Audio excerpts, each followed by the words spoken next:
So this is an interview with Miss Patty Shalafley. She's a nurse.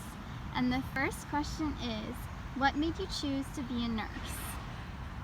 I have a pretty basic answer for what made me choose to be a nurse. Genuinely, I like people. I wanted to take care of people. I liked being with people during a difficult time. I like talking to people, and those are really important skills.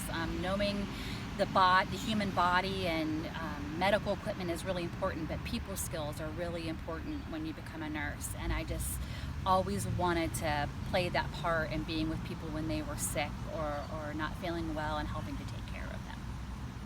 Okay, the second question is, what is your favorite memory as a nurse? My favorite specific memory, I have lots of really good ones. My favorite specific memory was when I was a nursing student and I was very nervous and I was working in a hospital. I had met a patient, he was younger, who had been paralyzed in an accident. And then when I was hired at that same hospital as a nurse and I had my own patients, he came back walking to visit me. So it was really interesting. When I was a student and I had left, he was only able to wiggle his toes. So to come back years later and to be a nurse and to see him walking in with a cane was a memory that and the fact that he remembered me will always be something that I'll remember and cherish, just to see his progress. Wow, that's great.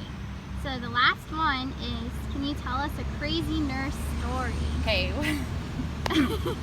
Nurses have lots of crazy nurse stories, but one that stands out to me was a time that somebody decided they didn't want to be at the hospital anymore, so they got themselves dressed and they left.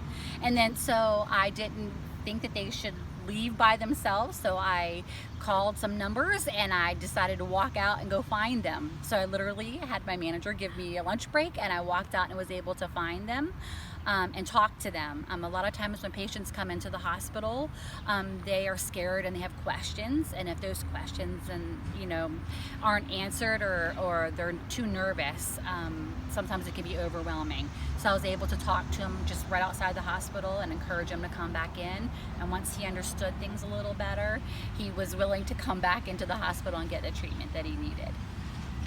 Very